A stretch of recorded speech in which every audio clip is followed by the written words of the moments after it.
Hey, this is Terry Bean, and I am super excited about this episode of Business Growth Time. Why, you ask? Because we've got an old friend from like 15, Don't call her 20, old. maybe a little longer ago than that, but a high school pal, former Jaguar cheerleader, Rebecca Bass Ching with us. We're going to have a great conversation about the entrepreneurial mindset and how to bridge the gap between when things are going fantastic and when things are going a little too entrepreneurial for you. We'll talk about that. But before we introduce Rebecca, I'm going to introduce our really older friend, Janet E. Johnson, where today the E is going to stand for experienced. Okay. Because we're old. Because we're old, right? It's I a got it. theme. It's a theme. Well, you can't spend 10 minutes pre-gaming talking about a 30-year reunion and not have me think about how flippin' old we are, right? I know. I dye it this color. It would Okay, if normally you're be black. listening to the podcast, he's showing his gray beard. So My beard thinks it's Santa Claus. I don't know why. So, Janet, welcome. Rebecca, welcome. I'm happy to have you both. So thrilled to be here. It's gonna be yeah, fun. very fun, very fun. It's like old times. I mean, high school was. Rebecca was just talking about how there's nothing like our high school. I mean, it was interesting how we've stayed so connected with a lot of people. Yeah. Definitely. And I love how Terry even said we were pre-gaming before this podcast. That's so consistent to our high school. So you got a pregame, right? Let's get back to the most sober pregame I think any of us have ever had. I just collected the keys at the pre-game. That was my job. Oh, I was the looking out for everyone's safety. So that was my. There you go. I wish you had been one of my friends because I don't think any of us did that. Captain Safety. Captain Safety, that's right. You know what? And that's kind of cool. It's kind of fitting that you would have that role then and move into the role that you're in now, doing therapy and taking care of families and taking care of entrepreneurs and helping people live their best life and really just kind of giving that empowerment and that strength. So I saw in your email signature, like, I don't know, 7 or 8 different certifications. And like, I recognized 1 or 2 of them, but can we run through a list of that level of accomplishment that you've already achieved and kind of set the stage there? Yeah, thank you. No, this is my 4th career actually. So right out of college, I worked in Washington, D.C. for a United States Senator and then did a stint in New York City working in issue advocacy advertising. And then went to Europe and worked with international youth and came back to the States and got my master's in marriage and family therapy. And that's a term that really just talks about, I studied systems theory. So that's really how my brain works is I look at what's going on in different systems and how things are working inside someone's system and in their world. And I've also got some specialties in some trauma areas called EMDR therapy, which is an evidence-based model to help people heal their mind and their body, eating disorder specialist. But my areas that I'm really focusing on are, I do a lot of work with Brene Brown's organization, The Daring Way. I'm a certified Daring Way facilitator and consultant, and also a certified internal family systems therapist. And those are the 2 modalities that that have just brought so much joy and life to my work, to my own personal life. And I'm bringing that also to working with entrepreneurs and leaders. That's awesome. That's Very awesome. cool. So I've had friends here in the Detroit area send me information that was quoting Brene Brown. Right? Yes. And I was like, hey, I know that, and it was kind of like a cool level of excitement. So her reach and what you all are doing is great. Can you dive into that a little bit? Well, I'm super excited. I'm not sure when this interview will go live, but today her Netflix special, A Call to Courage, is going live today. So make sure to check that out. Yeah, I'm an early adopter of her work. I went to her, I believe it was her 2nd national training in 2012 to start the certification process. And her vision is to make the world a braver place. And I feel like there's something really poignant to be alive with a thought leader like her right now. That there's some major shifts happening in a world that feels like a hot mess. And so what Brene really, she's a grounded theory researcher. So she's not just someone who has these, kind of takes other people's thoughts and puts it together in a nice package and spins it. She's just going where the data goes, but also this incredible, real and authentic, like what you see truly is what you get, which is a breath of fresh air. And for me as a woman to see a leader who cares so deeply about her work, but also about her faith and her family and her core values, to see that lived out. It's not something I saw until I was exposed to her and to see how she worked and how she ran her organization. So it's the research, but also to see how that's lived out within the community she's created. And I'll tell you, one of the things about Brené's work, she can take all these like nerdy, researchy terms and make them like, she speaks human. I, having been in the clinical arena for 16 years now, therapists don't speak human. Like I'll talk to my husband and he'll like say, I have no idea what you said. Or he'll be like, that is not dinner table talk. And his eyes are really big. And, Brené has just brought like just connectability and relatability to really powerful concepts. And at the heart of it is talking about shame. And that's like not a comfortable topic. And I see a lot of people who think they get it, they read her books and they connect with the terms, but then there's this gap of understanding to living it. And I think that's the space where there's a big rub for all of us. And because we are figure it out people, right? We think our way through things, but her research has showed we actually have to feel our way through it. And that feels counterintuitive to a lot of what we're taught, to our own nervous systems. There's nothing really efficient about feelings, and we're about efficiency. We've got to, like I said, get stuff done. So Brené's changing the global conversation on what it means to be brave, and not in a pithy way. And at the heart of that is this term vulnerability. And I think that's because of her popularity and her reach. There's been, I think, some confusion on what that means. And she defines vulnerability as risk, uncertainty, and emotional exposure. And all of those things are dangerous to our brains. Like, hey, I'm feeling risk, uncertainty, and emotional exposure, said no one ever in a chill way. So I think there's a misunderstanding of just telling everyone your deepest, darkest secrets without permission and boundaries. That's not vulnerability. That's poor boundaries. That's oversharing. That's trying to hotwire connection, as she's talked about.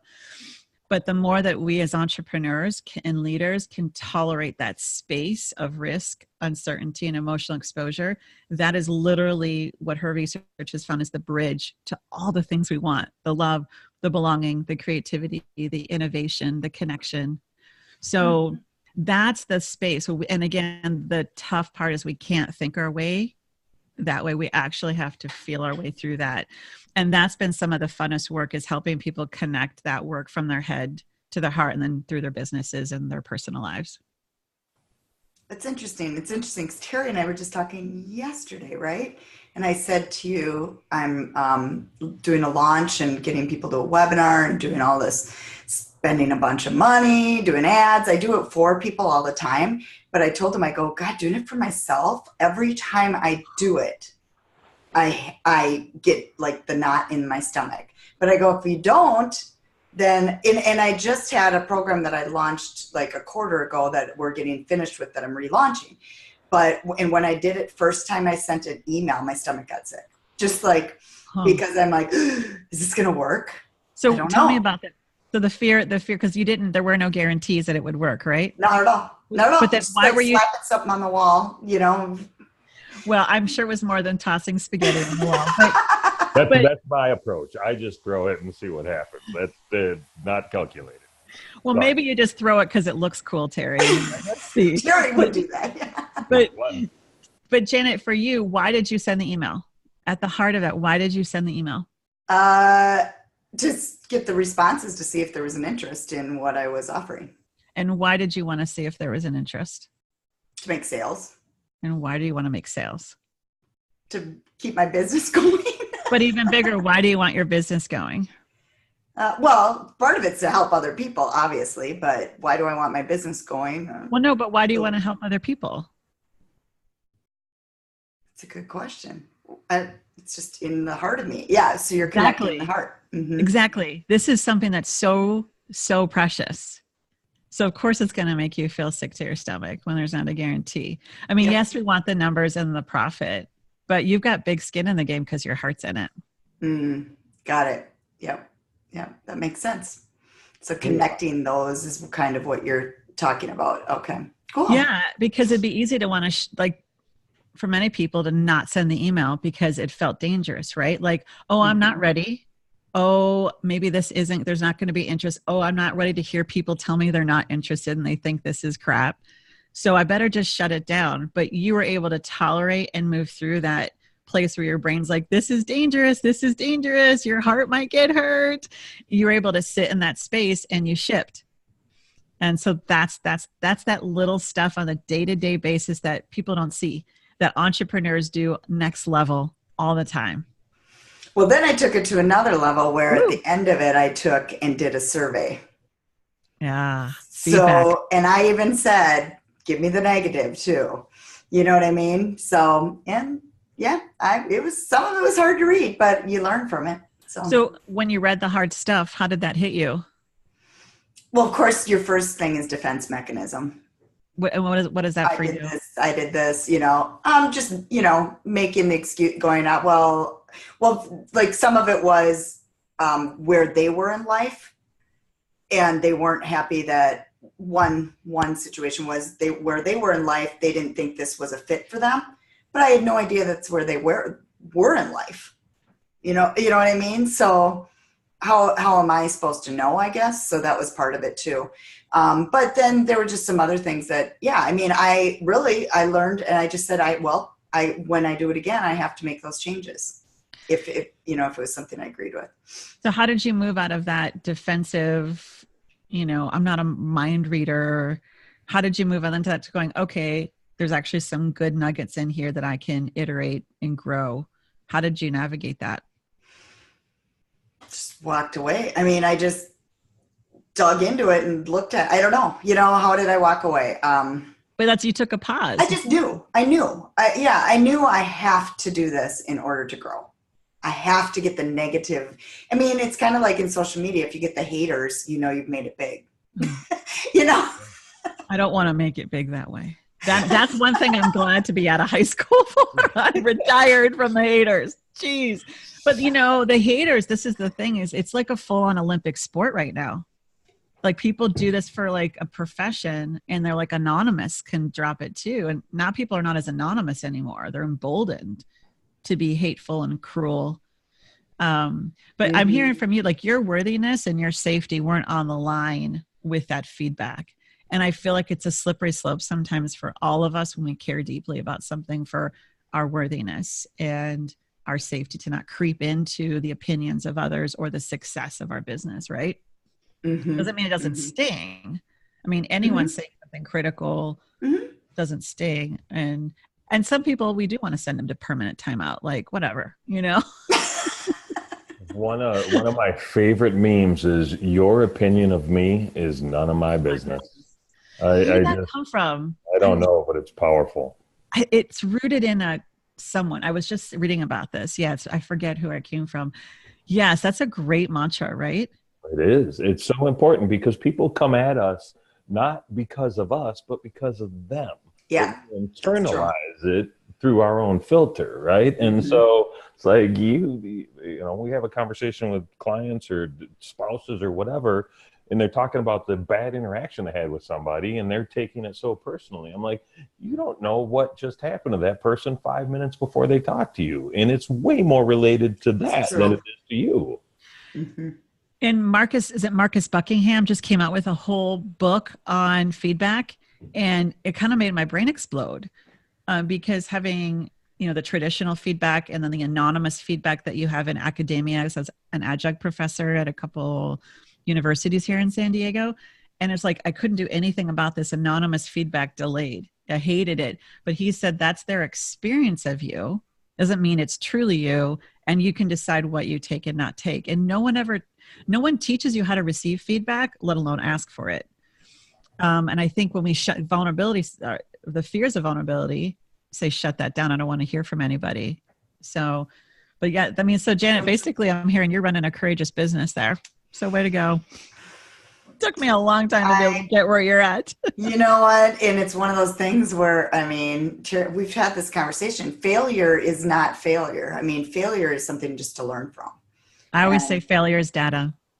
Yeah. Oh, thank you. I love the data word because that's and it still hurts though. I think this is one thing I think us entrepreneurs do though. We try and rush through the pain of the failure. And I think that is our responsibility for those that we're leading to give time to convalesce and to heal from falls and failures. Because if we rush through that, and that's the thing, because grief is grief, you know, and the loss, and it can be traumatic if people lose money or lose relationships or reputation or a dream in the moment. And sometimes we rush through that failure and just want to get to the data and numb with doing. And sometimes we just have to sit with that. Just very interesting. Yeah, it's very interesting you say that, because one of the things that happened with this core group that I had this time around, I'm teaching them how to launch and run their Facebook ads. And what I found was a lot of them were beginners. And what they ended up doing was, and I said, you should have a $500 budget because that's the only way you can learn from your data. And when they all came in, but as soon as they spent like 50, and if anybody of them listen to this, they're going to know who I'm talking about. But if they spent like 50, maybe up to 100, and they stopped and freaked out. And I'm like, but we can't. And then I would review, because I even review ads and look at everything and look at their data and go through. I don't have enough here to give you what's working, what's not working, because you haven't ran it long enough. And their nervous systems couldn't tolerate beyond 50 to 100. And that's your data for your people. Like they couldn't bench the 500. So it's like, what support do you need to give outside of the head to help them tolerate getting to that $500 to collect $500 worth of data? Yeah. Exactly. So it's very interesting, because that's what's going through my brain right now. I'm like, this is making sense to me, what you're talking about. Whereas, because I just said people didn't spend enough to get the results that, you know, you're not, right now I'm going through it myself, you know, I mean, I will not spend less than $500 on this, you know, no matter what. Right. And I'll probably spend a lot more than that. But bottom line is, you know, in the beginning, I've had ads not work in the beginning too. But until you get the data, you can't make the changes necessary. And I think that goes across the board with life, what you're talking about too. It's anything, not just ads. It's all everything. I mean, the ads is the metaphor for everything. And that's awesome. I feel like too, I'm curious about if you were to go back to those folks and say, what were your biggest fears about spending more than 50 and 100? Tell me more about that. Because what I see in the mindset world is just, you've got to block, push on through. But it's like telling someone who just like is having a panic attack to relax, which is like excruciating. Or telling a woman to relax. That's always a good idea. Or a human, Terry, a human. All right. Easy. Getting the red hair all redder. Yeah. Firing it up, baby. Come on. Yeah, but and if we can circle back and say, what are your biggest fears about that, and rumble with somebody on that, so they feel connected and they have a little bit of a lifeboat.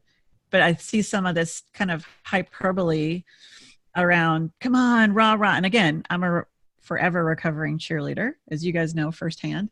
I don't know if I've ever recovered fully, the spaz part.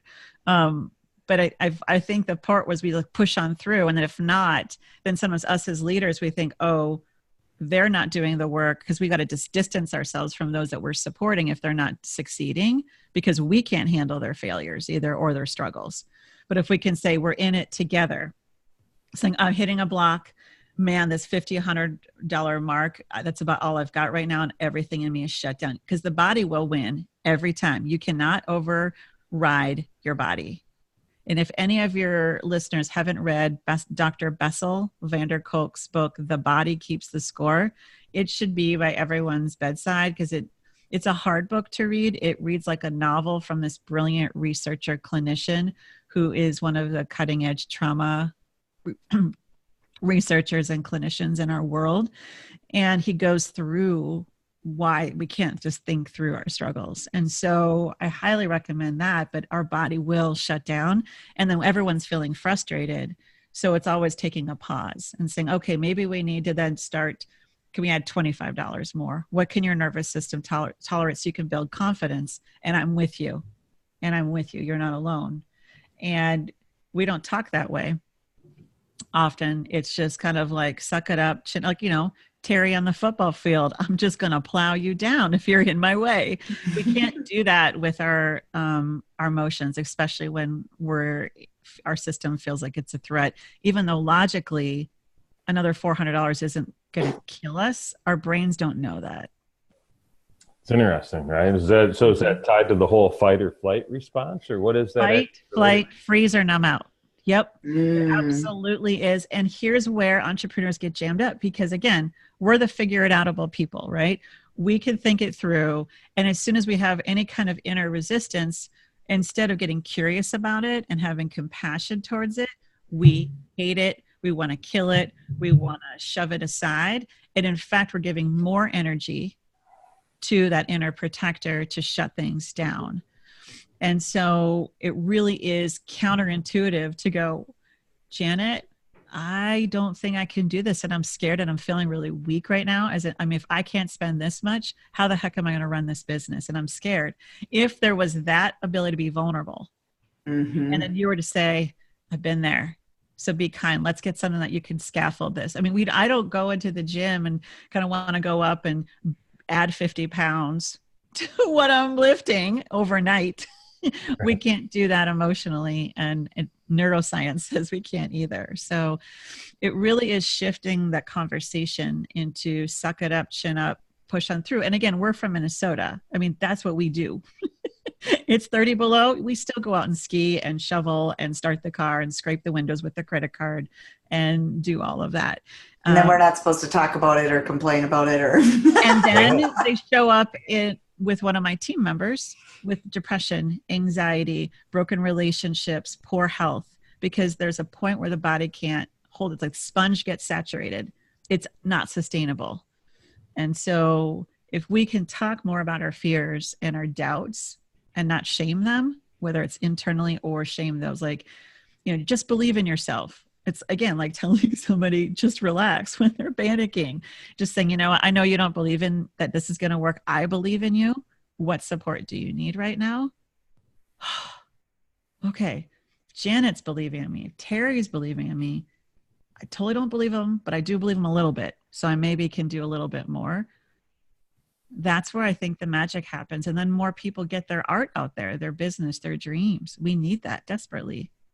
I don't understand, because the reality is everything that we do ends up going in some level of increment, right? But when we talk about it, it's always like, well, we have to go from here to way over here in 14 seconds. Otherwise, it's a failure.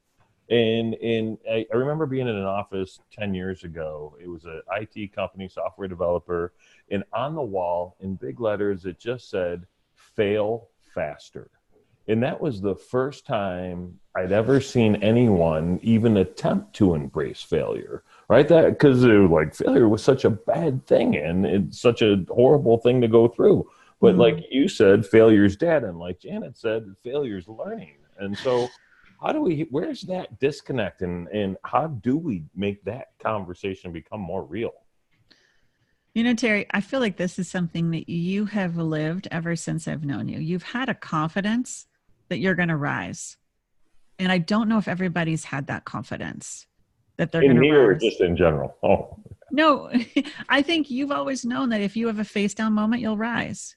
I'll get back up. I have to. I don't have any choice. And I don't know if everyone's trusts that as much. And I think that just is unique for everybody, because sometimes if their safety and their worthiness is so wrapped up in what other people think in the external, and sometimes they don't know how much is until they do the work.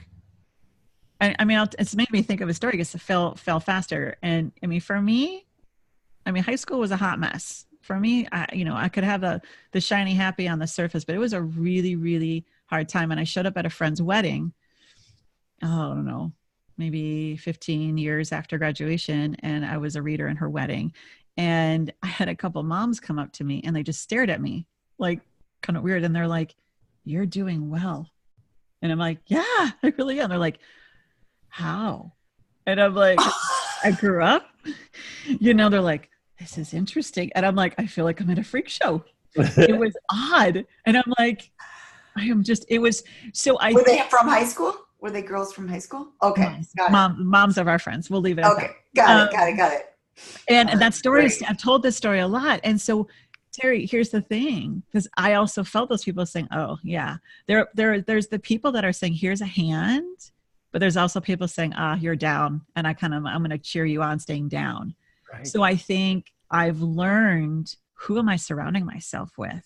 Whose opinion matters? And I think that takes a lot of time and discernment. It took me to figure out, oh, wait, I need to redo my entire support system. Who is reflecting stuff back to me?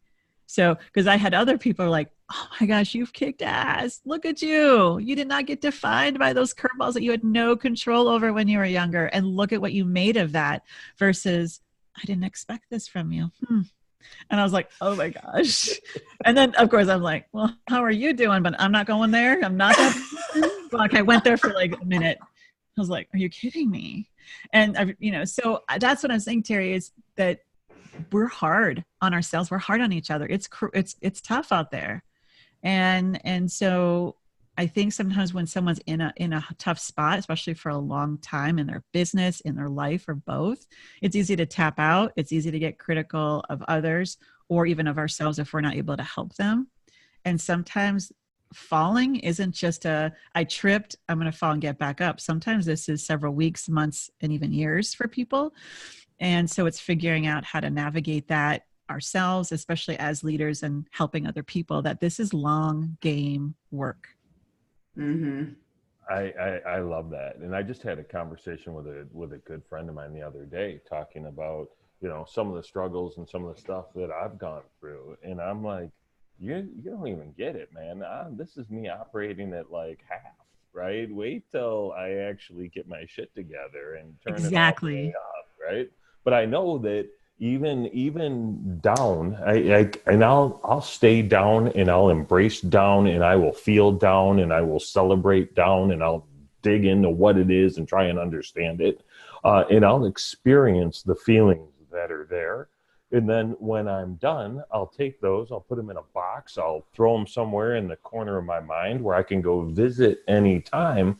But Beautiful. I can't carry that crap with me because nobody wants to see it. Nobody wants to deal with it. Maybe they want to hear about it from stage every now and again. But for the most part, we have to learn how to kind of compartmentalize what we go through. At least that's my experience.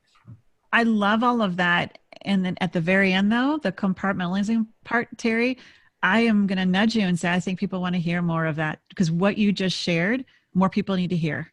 More people need to hear that you go your downs and your rumbles and your insights, and to see that shadow experience. Mm-hmm. I think that would be a gift. I think there's a difference between sharing our very private, oozing hard times 24/7 publicly. Yes, that's not appropriate. Right. Or vague. I love that. And frankly, I want to hear more men in leadership talk about their feelings and their falls and their insights and how they're rising and how they're doing that. So I think that's important. So I think that what you modeled is what you do with your fears, but I think more people need to hear about it. My 2 cents. I accept. You'll see more. Nice. Oh God, really? No, I'm just kidding.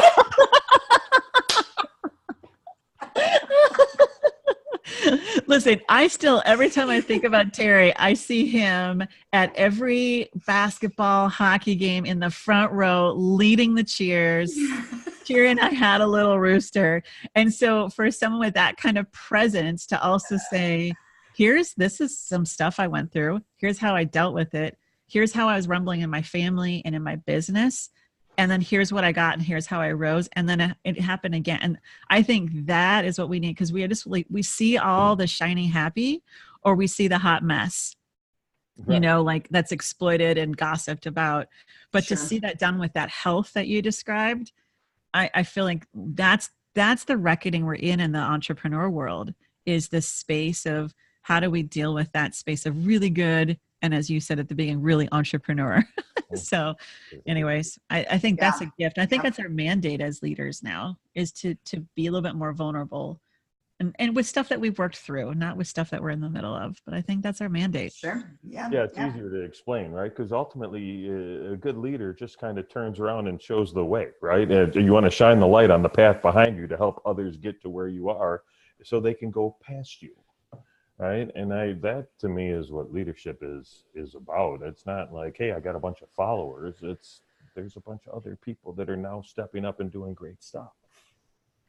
Yeah, and that takes a lot of character and integrity, though, to be able to say, go past me, rise. Yes, please, for the love of God, go.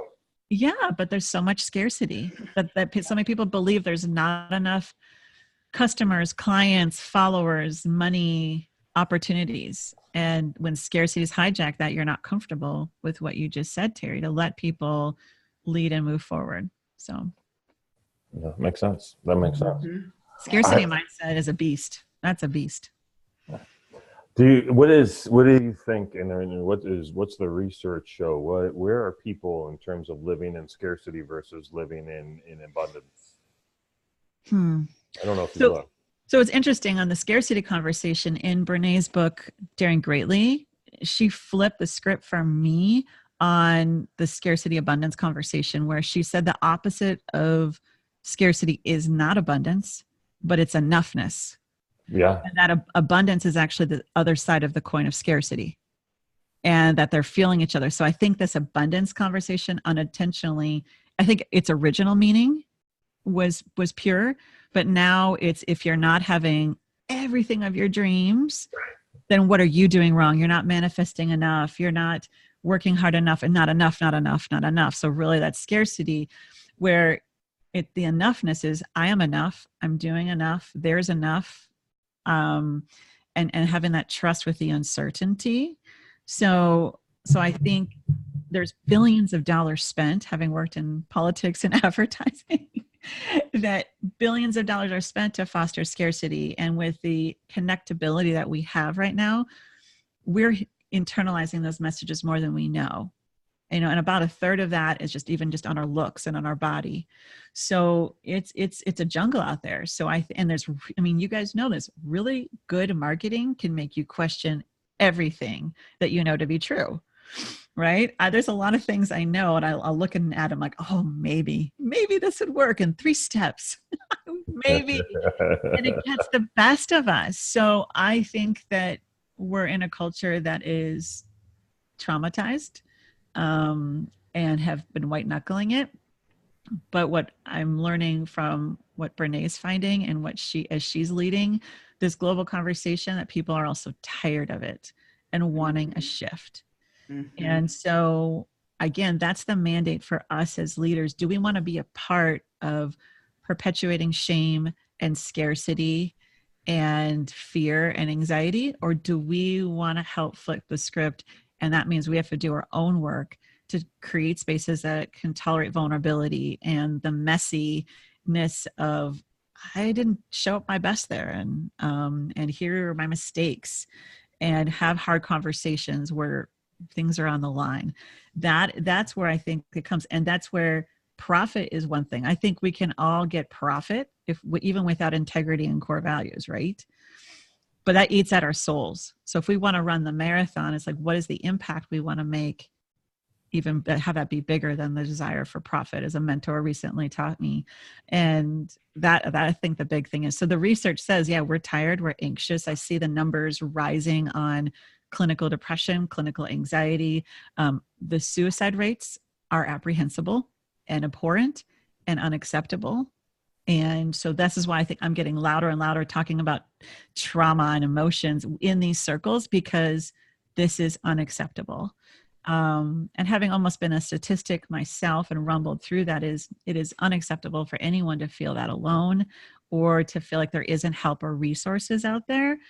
So yeah, everything's on the rise from all demographics, male, people who identify male, female, age range, socioeconomic status. There's some populations that have higher vulnerabilities to mental health struggles, but it's all on the rise right now. And so we're pretty stressed out in our Western global culture.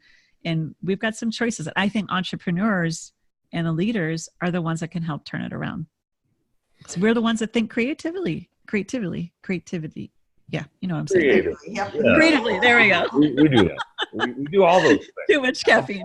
Yeah, Caffine's that's awesome. great. That's the rise of suicide is that's disappointing and depressing, and I don't know that I knew that. Right. I mean, I knew that in certain segments that it was happening. We hear about veterans having that at an alarming rate, like an absolutely disgusting rate. It is. You're right. And to have that perpetuate into just everyday circles is really sad. Our kids are going to be the most vulnerable for mental health struggles. Well, and my thought is, even though I'm in the business of it, but social media is leading to a lot of this. I think the busyness of the internet and because what you were saying, Rebecca, too, is, like for me, I can't imagine having gone through junior high school with the way the internet is today. Heck no. Oh, you know. Well, I would have never left the house because I would have been stalking John Taylor of Duran Duran. Oh my gosh.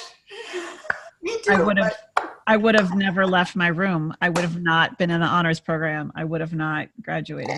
But no, I digress.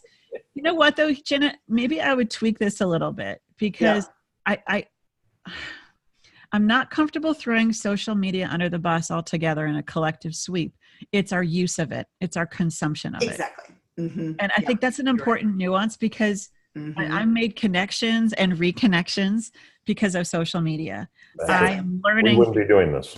And there's days that it takes me to a dark place. And that's why I know I need to tap out. So I think that's another responsibility. And Janet, you are both of you guys are in a really cool position to speak into that of, okay, we're going to do these ads. We're going to do all these things. And what else are we doing offline? What are we doing in real life? And to have those conversations. So, but yeah, social media, it's, I have my bandwidth for reading the comments, which I should not do. Don't read the comments. Oh, various conversations. Yeah. Sometimes I'm like, I want to see what they're saying about this topic. And I know what they're saying, and it's ugly and dark. Good. And I need to not dehumanize people, so I need to not read. I agree. You got to have a balance, and I find that for me, social media is work. So it's just like I'm always looking at what kind of strategy, I don't even look at social media the same as anybody else, unless you're another marketer. But the Brian Solis is a friend of mine, and he just wrote a book called Life Scale. And that's a pretty good book about just getting offline more and living your life. So it's exactly what you just talked about, but it goes very deep into, just having a balance in life between the social media and the real life. Because I think we've just embedded our life into the phone. And what I've learned from a neuroscience perspective is that I can look at an image on social media and intellectually in my executive functioning say, oh, I know that's not 100% true, but my brain trusts what it sees and it still internalizes that message or that image. So I really, really, and I think you guys have probably read these articles, like people like Bill Gates and other leaders in the tech don't let their kids have access to technology to learn their later tweens. And I mean, I don't either. My kids are like so annoyed with me, and I'm like, I'll deal. It's like me handing you cocaine. I can't do it. I won't do it.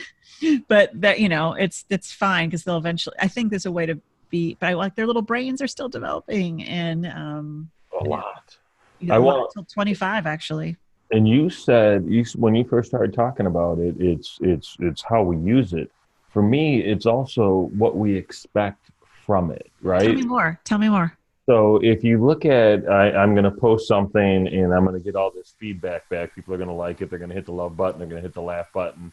And then you get in the habit of going, okay, well, wait, this has only got 7 things. Or on the flip side, right, is I'm going to read something and I expect because this person shared it and I trust them that this post is in integrity and it's going to be true, right? So how we filter what we put out and what we receive from it, I think is a little bit off. And I guess that's kind of how we use it too. But No, I think the expectation, sometimes if I'm posting something, I have to be very honest. What are my expectations? Or am I going to be detached from the outcomes? right. And that is one thing to say. It's another thing to do, right? But if Absolutely. it's slowing down the posting process. You do this on social though, Terry. You love to stir the pot. Oh, Sometimes God, he does. I'm like, Terry, stop trying to play Switzerland. There's no such thing. Pick a team, own it, Pick a be all team. in.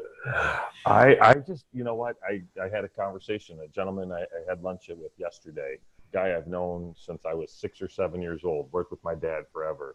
And at one point, he sent me a private message and he said, "You have to stop doing this. You are a leader in this community, and that you're not helping anybody." And so we ended up having that conversation like adults, face to face, which is different than a private message conversation. And I handled that like you would expect me to. It's like, "Hey, thanks for the feedback. That's interesting. I hadn't really given that much thought." But I said I do it for two reasons, right? I do it to stir the pot, and that's really truly for my own entertainment most of the time. And I can stop that. I can be amused in other avenues. Thank you. If it's not helping, I will find other ways to find. No, it's not helping my mental I ignore health. your posts. I ignore them. I just go, I love them. He's on a roll again. I'm not that because I see all his crap, you know. I know, and if I read that stuff and I'm like, oh, especially if I know somebody, I'm like, no, no. And it's like, I can't tell you how many times I've started to respond. I'm like, walk away, Rebecca. Put the keyboard down. Don't go there. The second one, though, the second reason I do it is there are people that I know, like, trust, respect, think are smart, that have very different views than I do. Like, Sure. it's opposite side of the aisle kind of views. And it makes me wonder, what am I missing, right? So for me, it's trying to gain a level of understanding that I don't currently have. So in that instance, when I'm not just poking bears because I'm feeling randy, I'm trying to gather insight and intel, and so I can figure out how to do that differently too, I suppose. I think number three. Oh wait, one more thing I think he's got.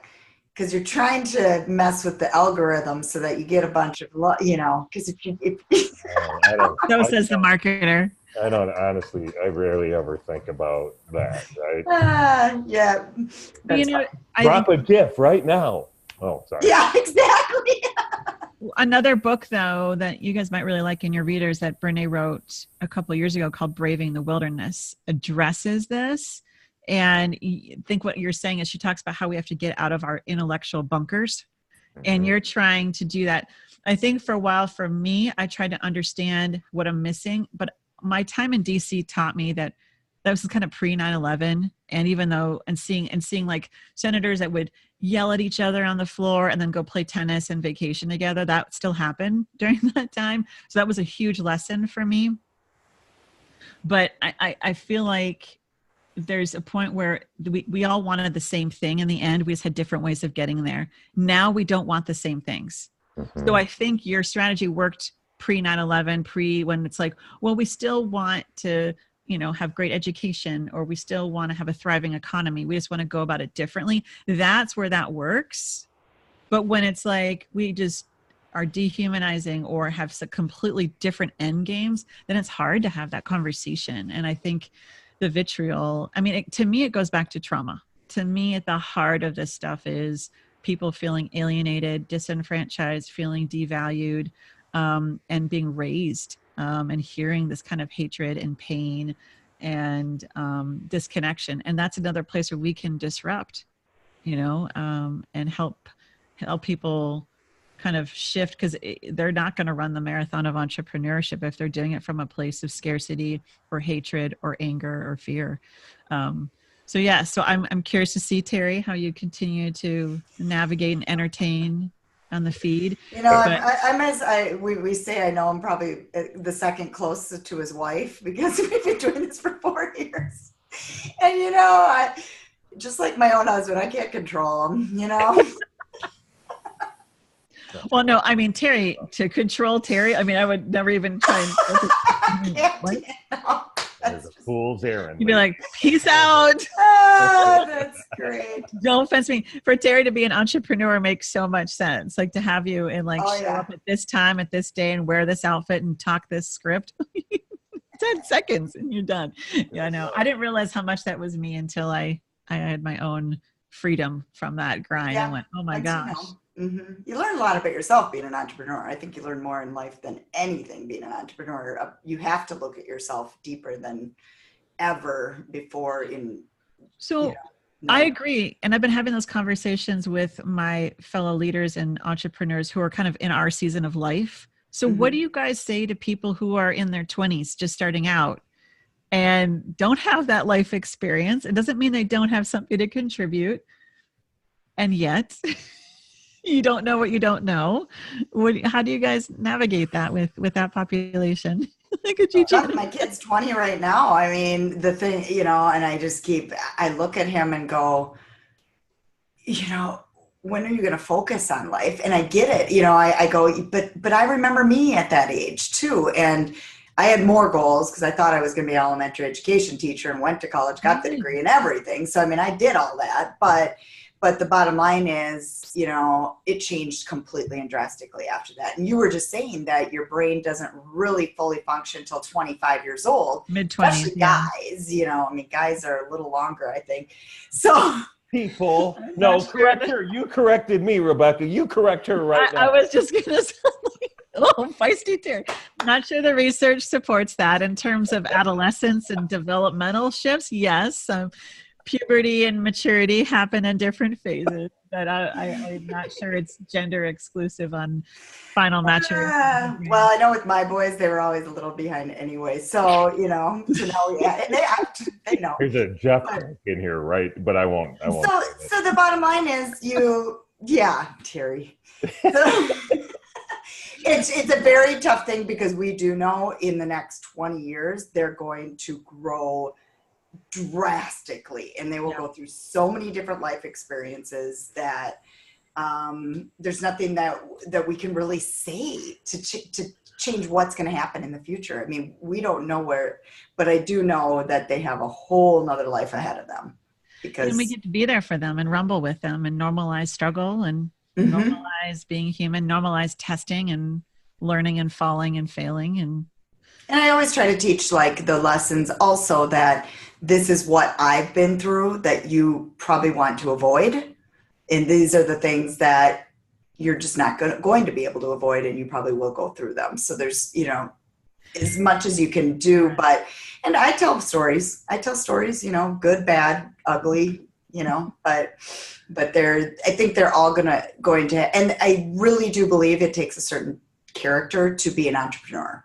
Tell me more what you think. Tell me more about that. I want to hear that from you. Well, I do think you have to really have that initiative. You have to want to, you know, a lot of people say, I don't know how in the world you have done this for 20 plus years, where I go to work every day down the stairs to my office, you know, and but I have a discipline. The laundry isn't going right now because it's separated from my day, you know. Once a blue moon, I'll throw the laundry in, but it's you really have to have that discipline. And some people, if they don't have it, they just need to be told what to do and the job mentality. And granted, could they grow into it? Absolutely, with reading the right books and training and studying, and if they want to move to an entrepreneur life. But I think there's, you know, my kids have grown up watching me be an entrepreneur and they want nothing to do with it. Oh, interesting. That's interesting, indeed. Interesting. So go ahead, Terry. My advice is always really straightforward, right? I tell people straight away that if I knew half as much now as I thought I did when I was 18, I would be way farther along, right? And to keep your eyes, your ears, your mind, and your heart open, right? Because you got to take in information from people that have been there. And But that's courageous living, Terry, to keep all of that open. That's vulnerable. it is. And But that's you hard. have to be. You can, I don't think you can live a successful life closed off. I Right? agree. We were talking about, I'm working on an event with a couple of guys at the end of this month, and one of them was all bent out of shape because there's a competitor that we featured who's going to be on a panel at the event. And he's like, well, I'm glad this guy's getting a bunch of publicity on my event that I'm partially paying for.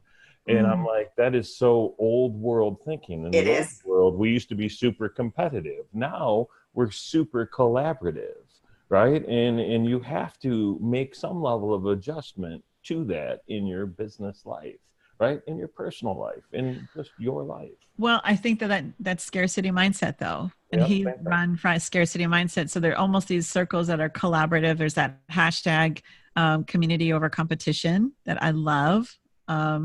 But I think that really scares people, and people don't trust that.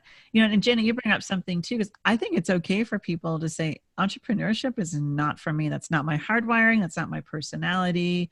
That's not my temperament. But if people don't know how to fall on the regular and rise and do their own work and grieve the losses and the disappointments, they'll burn out and fall and flail, and trust in that process. But that's why I've been asking a lot of people about those that they lead in the 20-something group in the entrepreneur arena, because I see a lot of people sometimes get a little cynical or roll their eyes, and I feel like there's opportunities to learn. But I'll tell you, there's nothing more rich than being at this season of life as an entrepreneur. I am so grateful for it. I think this is the golden age right now. Wouldn't you guys agree? Mm-hmm. Yeah, we've been through. Yep, I agree. I mean, I can't imagine We doing anything survived. else, but yeah, we've all survived different setbacks, and there's so many stories we could all tell. Mm-hmm.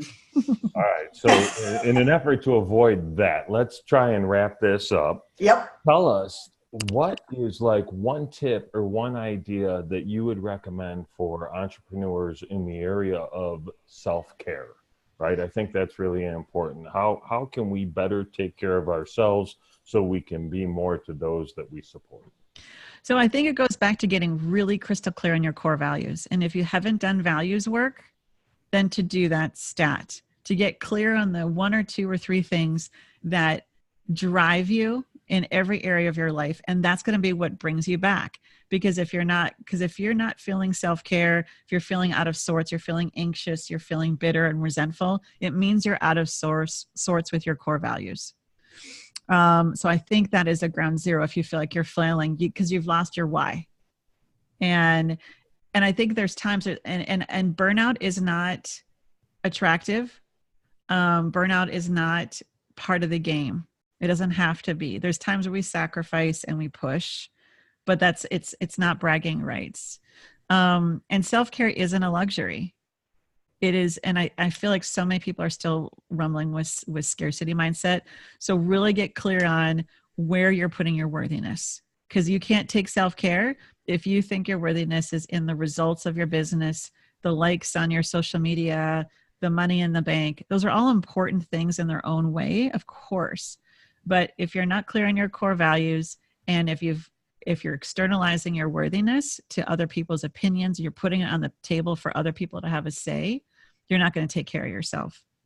So what do you need to do to reclaim the fact that your worthiness has never been on the table for negotiation? We are born with it, and it's up to us to give away, or it's up to us to reclaim and to keep. So that's where self-care goes by the wayside, is when we lose touch with what matters most and who we are and our worthiness. So those are my nuggets there. And if you want to read more about that, I would probably start with Brené's book, Daring Greatly, to get more granular on that. Love it. Very cool. So where can people find you and connect with you? What's the best place?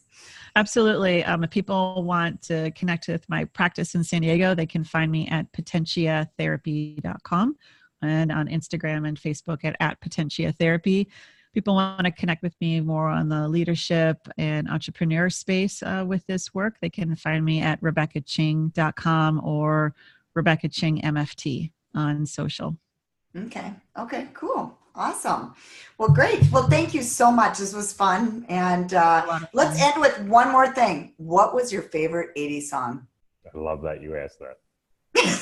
I was thinking about that earlier. She did mention somebody, but Well, Duran Duran. I mean, they were yeah, like my obsession, but I was like, I have all these, categories. us But too. But I mean, gosh, my brain just exploded right now. But I think we got to go to some big hair music. Okay, I'm going to pull out GNR, Patience.